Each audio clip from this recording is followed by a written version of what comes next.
Ivana Jemelkova, Chief Executive Officer, Hydrogen Council. Danny Rice, Chief Executive Officer, Net Power. Rafael Santana, President and CEO, Wabtec. Moderator, Rita Lofano, Editor-in-Chief, AGI.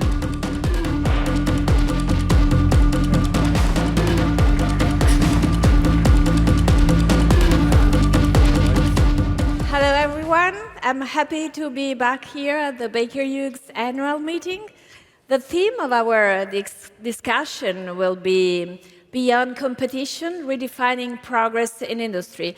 So we'll be talking about competitiveness in a changing world where the energy transition is reshaping the global competitive landscape. And I'm happy I'll be doing it with Dan Brouillette, former United States Secretary of Energy with a distinguished career both in the public and private sector, Ivana Jemelkova, the CEO of the Hydrogen Council, a global initiative which she helped build in 2017, Danny Rice, Net Power CEO and co-founder of EQT, one of the largest natural gas producers in the US. And Rafael Santana, the president and CEO of Wabtec Corporation, a global leader in the transportation industry. So we'll cover this issue from different perspectives, so natural gas, new energies, transportation, and the critical role of energy policies.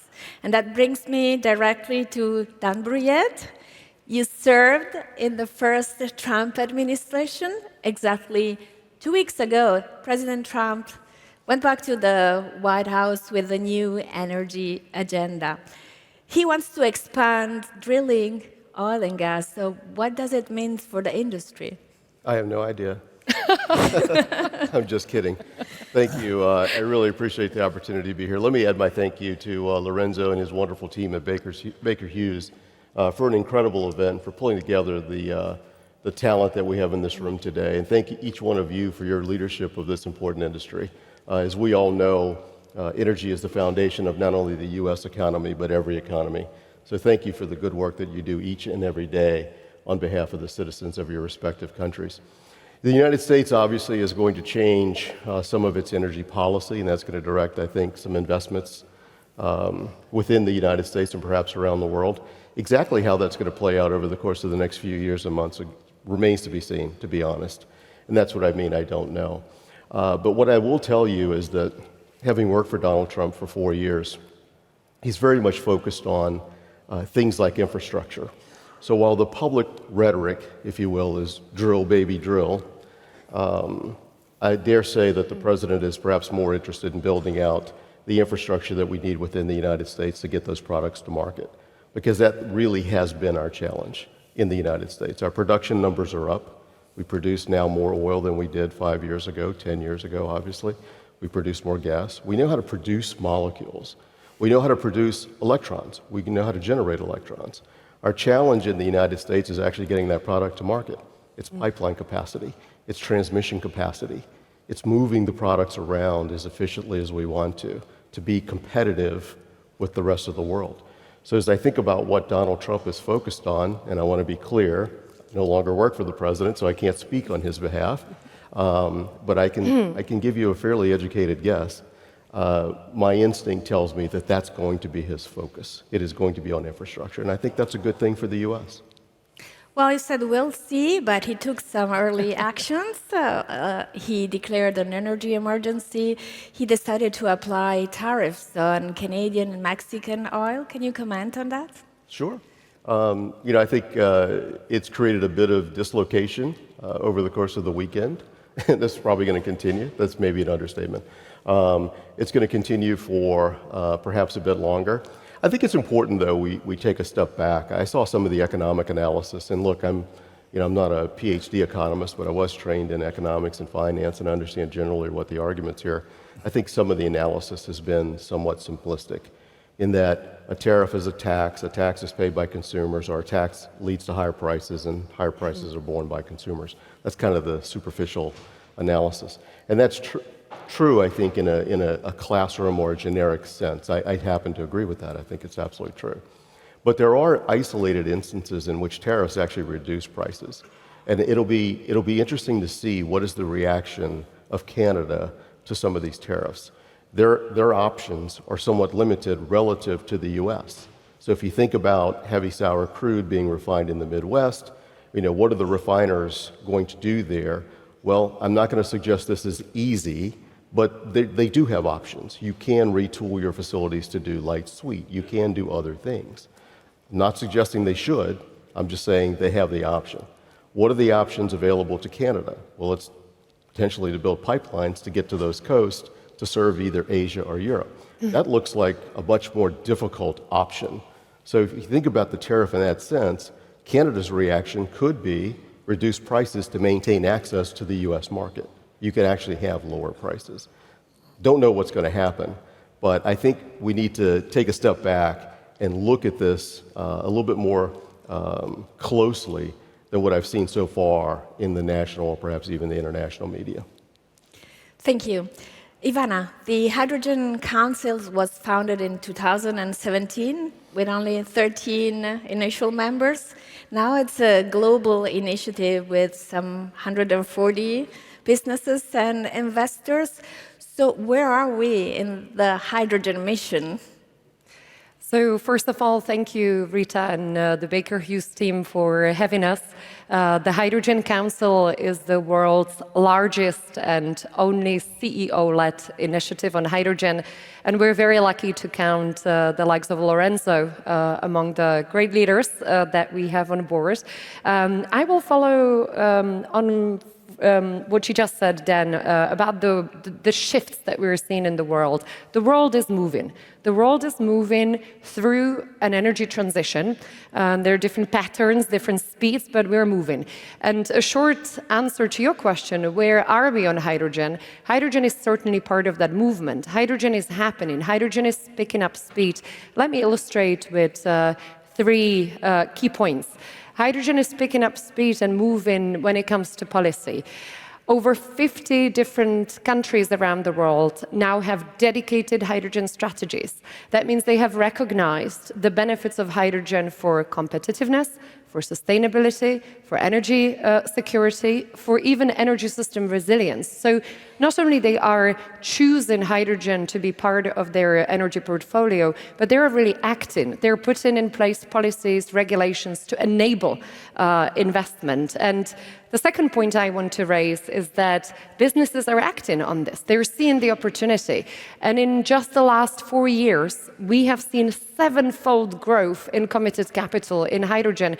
We're now looking at 434, last time we counted, projects around the world that have taken final investment decisions. So we're talking real money, real projects, and real trajectory in what is still a very early day of a technology. And the last one I will mention, and that is so closely related to competitiveness, the last thing that is moving are standards and certification. Now, you would not wake up and say, oh, this is a fantastic day, let's do some standards. Perhaps not the most exciting topic for most people, but it's actually fundamental because it allows us to define, measure, verify, certify, and most importantly, value the clean attributes, the attributes of our molecules, and what they bring to the global marketplace. So that's very exciting to me. As you see, we have policy, business investment, the global community coming together on standards. So all of the building blocks are coming together. Like I said, early days. We always talk about hydrogen hype and how that creates expectations that we simply cannot meet. In this room, we know what it takes to build a project. In this room, we know what it takes to make a capital commitment. So we're realistic, but I think we can say with absolute clarity and certainty that hydrogen is moving. Thank you. So talking about projects, Jenny, you're taking natural gas to the next level. Your company, Nets Power, uses a natural gas process that is able to capture almost 100% of CO2 emissions. Can you, I know we have an audience of experts, but can you briefly explain how it works and where are you in the development on your new power plants? Yeah, sure. And thank you to Lorenzo and team for the opportunity to be here today. So Net Power is a clean energy technology company that is developing an entirely new type of natural gas-based power plant. So we use really two novel things in combination: oxy-combustion with supercritical CO2 as that working fluid that spins that turbine to generate power. So this isn't a bolt-on retrofit sort of technology. This is an entirely new type of power plant that uses natural gas as the feedstock. And the output, and I would reckon that the output is really all that matters. The output is you end up with clean, and I'm talking about clean on the level of where nuclear and solar are in terms of carbon intensity. Clean power, reliable power, 24/7 sort of reliability, dispatchability if it needs to load follow, and then most importantly the affordability. And I think that's really the key piece, and it's really because of we're using natural gas as that feedstock, the lowest cost, most affordable, most available resource we have here, natural gas. That's the feedstock that helps make this more affordable than other 24/7 sort of clean, firm power options. So this isn't just a whiteboard idea anymore. The company was formed really in 2010, 2011, so this isn't something that just came to fruition over the last few years. This has been in the works for a while with fantastic support from the likes of companies like Oxy, Baker Hughes, SK Group, Constellation. Some of the largest, best, and brightest minds in the energy space have supported this technology from the early days.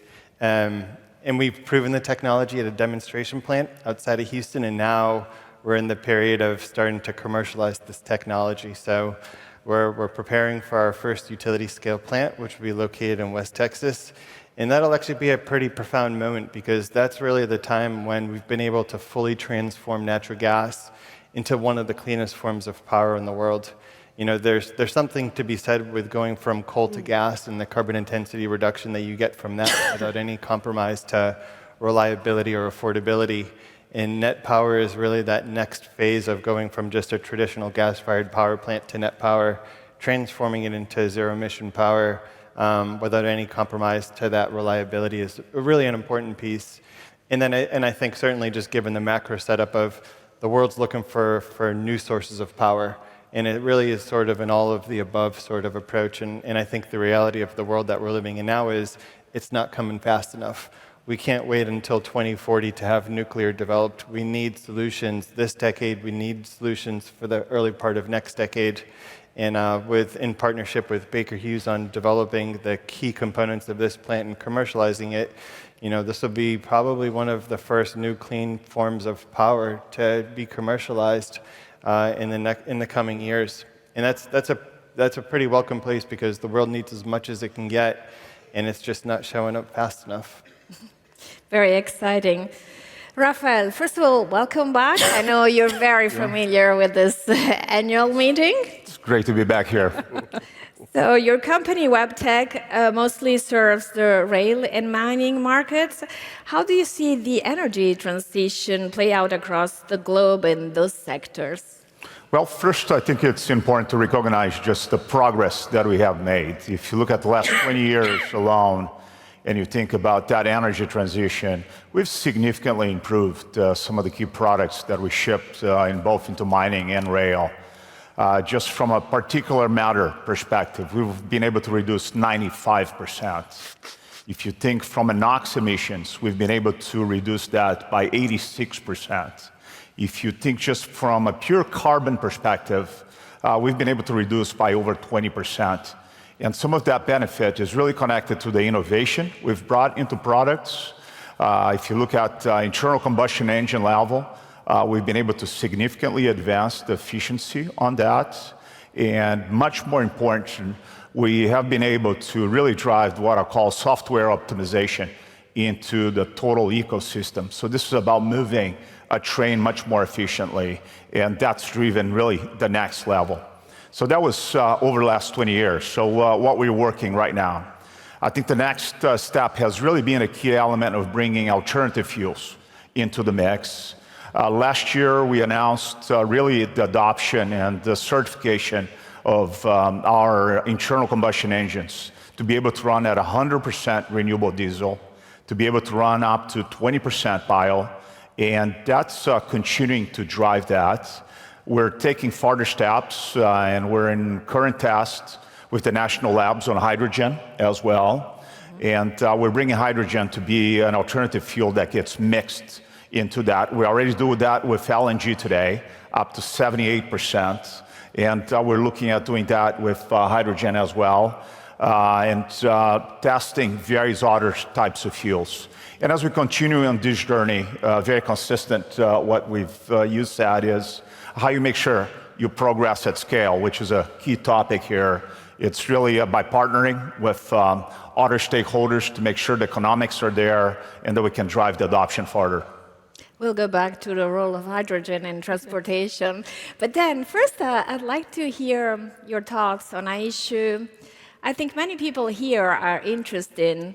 On day one, President Trump lifted the pause on new US LNG projects. Do you think the era of permitting uncertainty is over, and can we anticipate another LNG export wave in the US? Well, whether you have a wave, I guess, will depend on demand and supply, and the ability of this industry as it does so well to build out that infrastructure that I mentioned earlier. But look, I think very quickly you will begin to see the lifting of the, quote, pause, the LNG pause on export authorizations out of the United States. I would suspect that as early as tomorrow, you'll start to see some of these things move. And the reason I say tomorrow is that I forget what day we are. I think we're Monday here in Europe. Later today in the United States, around 5:30 p.m., Chris Wright, my successor, will be confirmed as the 17th U.S. Secretary of Energy. And Chris is going to move very quickly to get these export authorizations moved. I also think that you're going to start to see some permitting reform in the United States that's going to allow increased production, but as I mentioned earlier, increased infrastructure development. And when we think about energy and we think about what's needed, I appreciated Lorenzo's commentary around secure energy, sustainable energy, and affordable energy. But it's that affordable question that really sticks out to me in many respects, because our permitting policies in the United States and perhaps other parts around the world, I think can be argued, has created scarcity in the marketplace, which raises prices.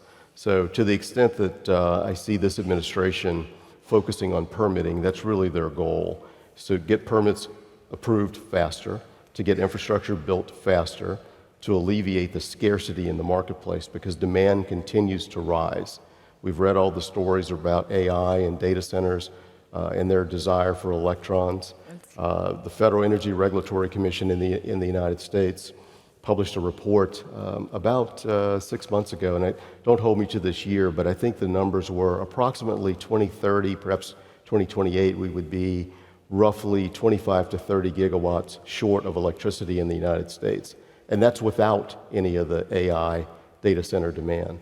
If that is true, if that is accurate, to put that in context, New York City uses about 6 gigawatts on an average day. So we're talking about building out 5 New York City-sized grids in 5 years. That's going to take an enormous amount of effort on the part of the industry, but it's also going to require the permitting processes that allow those projects to go forward. And I think that's what Chris Wright's going to be focused on. It's what the new chairman of the Federal Energy Regulatory Commission is going to be focused on. And I dare say that's what President Trump is focused on. Thank you. Ivana, you have a database of 1,600 projects around the world. So which of them are moving forward and where? And which of them are not and why? Look, I think it's a great opportunity to look at the real world. You mentioned that, right? What is really happening? Can we get real-life insights, real lessons from what's happening on the ground? Can we speak to the project developers, to the companies involved, to understand what they need and what is it that's triggering that move forward? And indeed, we have mapped out down to the euro or the dollar some 1,600 projects that have been announced in hydrogen all around the world. And I will take you on a little tour around the world very quickly. Let's begin in Asia, specifically in China, Japan and Korea, where we are seeing some of the most extraordinary dynamics, especially in China. I'll illustrate with a little comparison. China is right now absolutely dominating the pipeline of projects past FID when it comes to electrolyzer manufacturing capacity. We're talking nearly 2 gigawatts in projects already in place, and another 17 past FID. Compared to Europe, Europe has about half of it in place and about 2 gigawatt past FID. So see the scale, right? The speed of that movement. I visit North America very briefly, Dan, and it's a complete split screen. North America is right now home to some 90% of all low-carbon hydrogen developments. So I'm sure we can attribute that very easily to bold, clear, easy to implement legislation, and generally the capacity and the capability of the industry in that geography. When it comes to renewable hydrogen, remember I just talked about China and how quickly China is moving. North America is nowhere on the map, which is a massive pity, because when we look at our projects, we see some 13 billion worth of business ready to go. So the projects have been designed, they're sitting on the FID line. Why? Because we spent the last 3 years, literally 3 years, arguing about whether we make the rules tighter or even tighter, and what that means for the industry. So this administration, I would argue, has the incredible opportunity to really unleash that business, because it's ready to go. And it fits perfectly to the priorities. You know, we mentioned all of them, so I will not repeat, but it's really all about creating that enabling framework. And I will finish in Europe, where we are today. And Europe leads in the number of announced projects. So there's clearly a lot of, a lot of excitement. But when it comes to FIDs, again, the result is not great. So I know we will speak about it a little later, but there's clearly a lot more work to be done to get projects past FID, to get into construction. And I think our new mantra should be build, baby, build, because that's what we really need, especially when it comes to hydrogen. But I cannot overemphasize the game-changing nature of having these insights from real projects and really looking at the global map and what's shifting, who's gaining strategic advantage, what that means for the competitiveness of all of us on that global map. And it changes the conversation entirely, because I can go to the governments and I can say, look, with that move, this is what you can get. With that move, this is what you lose. And I think that's really fundamental at this point.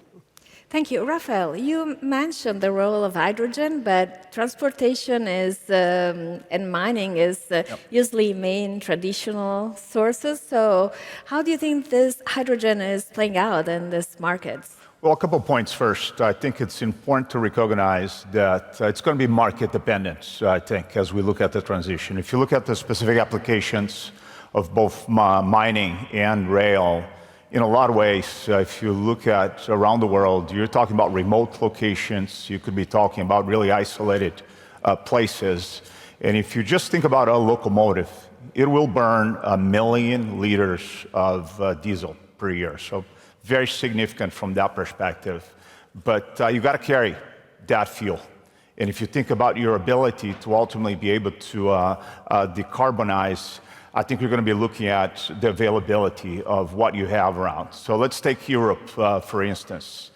If you have the availability of really electrification, I'm talking about all the infrastructure associated with really the catenary to be able to pull electricity right into the locomotive, because the locomotive does have electric motors.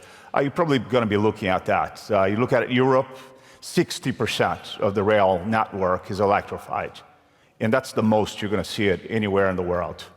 So as you start going around, you're going to need to look at alternatives, because it's very, very high cost to be able to get to that level of infrastructure to utilize that. And I think that's where alternative fuels, and specific hydrogen, will play a role here to be really this transition fuel that will help first in the internal combustion engine as farther lower emissions in that process. As you continue to progress in that, you're going to be looking at also the technology evolving.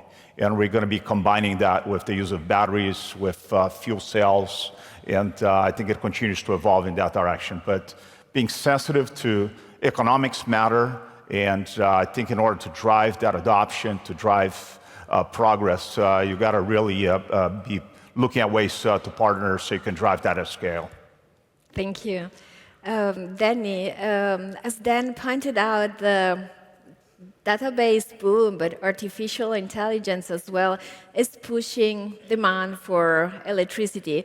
So I'd like to hear your point of view since you are developing new technology projects. Yeah, sure. Yeah, so the data center piece, it's an entirely new segment that's really just emerged over the last 3 to 4 years, really on the back of load growth from AI. A couple of things probably worth pointing out. Pre-AI, like especially in places like the U.S., like the U.S. grid system was already becoming fairly constrained. Most of the grid in the U.S. are in competitive power markets, so they became deregulated over the course of the last 15, 20 years. And all these system operators, they put out reliability reports, looking 5, 10, 15 years ahead. And what's really scary is a couple of years ago, they started to put out these forecast reports saying, hey, we have a problem coming down the pike. We have a lot of these legacy, baseload thermal power plants that need to be decommissioned because they're just aging out, and nobody's building new baseload power generation to replace them. People are just focused on building wind and solar, and it's creating major potential reliability issues on the grid system. So that's kind of like the backdrop for all of this load growth that's now starting to show up. So we already had a fairly compromised grid system across most of the US before this new potential load growth even started to show up. So we're kind of in this unique place where, for the first time in a very long time, the US is seeing meaningful load growth. We're talking about load growth for the first time in 15 years. At the same time, we have a grid system that's been really, really underinvested in for the last 15 to 20 years. And so what you're now starting to see is global supply chains are having to be re-stood back up to really start to rebuild new generation. And so it's taking a whole lot longer than the demand is starting to show up. And this demand is not small 15, 20, 50 megawatt sized data centers. These are data centers that want to build half a gigawatt, 2 gigawatts, 5 gigawatts. And so that's where the constraint is. There's no places on the US grid today where you can just freely add a gigawatt or 2 gigawatts of new load. So a lot of these system operators are saying you need to bring your own generation capacity. And so for companies like Net Power, where each of our Net Power plants are 250 megawatt blocks, it really leads to us deploying these in fleets to be able to either co-locate directly with the data center, so they don't have to pull all of that power directly from the grid, or at least be within that region so that we can be doing it in parallel. But the grid needs a whole lot of just baseload generation growth, regardless of AI and data centers, because it's been underinvested in for the last 15, 20 years. So it creates fantastic opportunities for us. It creates fantastic opportunities really for anybody that can add baseload generation, because I think for far too long there's really been this just acceptance that the generation's going to be there, the electricity is going to be there when we need it. I think the U.S. has done such a good job of being able to deliver low-cost, reliable energy, mostly from natural gas, that it's just one of those things that people have just taken it for granted that it's going to be there. And I think everybody's now starting to realize, okay, it's not something we can take for granted, and even more importantly, if we don't continuously invest in these sort of assets, we're going to be further behind our competitors globally. So it's become a huge national issue for the Trump administration when they think about not just energy reliability, but it's really just energy security and AI security. This has become a bit of an arms race for countries like the US to be able to keep up with other countries globally. Thank you. So then I'll go back to Trump administration, second term. You're really trying to get me in trouble today, aren't you? I know it. No, but do you think will the Biden-era climate and energy laws, such as Inflation Reduction Act, will be rolled back, or will they stay in place? And do you think, are we going to see less investments in clean energy under Trump administration? Actually, no, I don't. No to both of your questions. I got asked quite often during the election season in the United States, if I were doing media interviews, if Donald Trump's elected, does the IRA get repealed on day one? The answer to that question is no. System of government in the United States doesn't allow that. The president cannot undo a federal statute with the stroke of a pen. Executive orders don't apply to federal statutes. So no, it's not going to go away. He needs Congress to take it away. Is there going to be more investment or less investment in the United States with regard to renewable type projects? I hope there's more, and I think there will be more. And the reason is because of what Danny was talking about. We are short on electrons. We are short on infrastructure. We are short on power. Europe is experiencing the exact same thing today. We've retired baseload firm power in the United States faster than we've been able to add new sources of generation. So, the president at times will not be supportive of things like offshore wind or other types of generation, but he understands clearly that we need more electrons. And candidly, electron, once it's created, doesn't know where it came from. Whether it was created by a nuclear facility or a windmill, no one really knows. It's an electron, and we need more of them. But if you look at the record and you look at what happened in 2019, I guess I was either the deputy secretary or the secretary, we reached in the United States a high water mark for the installations of solar and wind. That was under a Trump administration. So I think, as I look forward, I see continued investment in renewable technologies. I do see continued investment in some of the advanced reactors, some of the other types of technologies that are going to come online. I don't see that going away.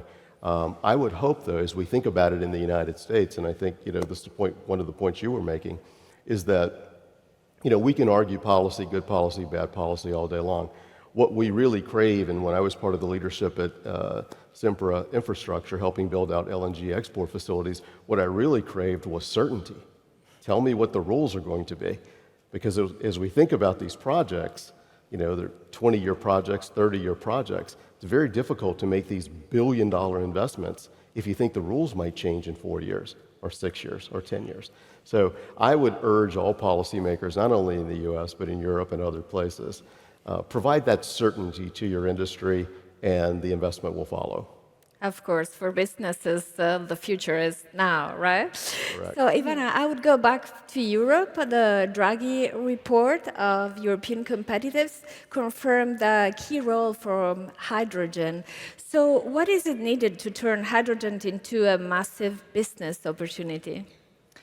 So the principles you mentioned, Dan, absolutely apply globally, and that was very much the case when we had the chance to actually visit with the new leadership of the European Commission.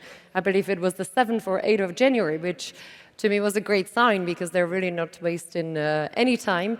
And we had the chance to sit down with Executive Vice President Teresa Ribera and the new Energy Commissioner, Dan Jørgensen, and the number one topic was, how can we be sure that we stop the dance of everybody developing their own rules when it comes to certain clean technology solutions such as hydrogen, but we actually stabilize. We just create an environment, like you said, Dan, that's clear, stable. We simplify, cut the red tape, make sure that it's actually usable, practical, efficient, and just let businesses do their part. Because we live in this world that's shifting so quickly. How can you make any decisions as it relates to investment if the basic premise doesn't hold? And I'm not talking about 10 or 5 years, I'm talking about 6 months, right? So how can you operate in such an environment? So clarity, simplicity, predictability, let's all keep calm, keep deploying, because we know what we're doing. We have seen this movie before.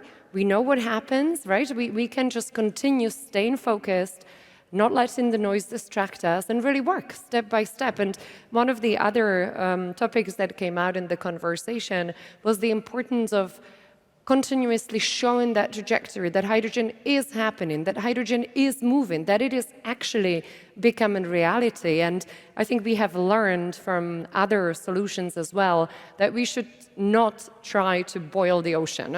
We should not try to be everything to everybody.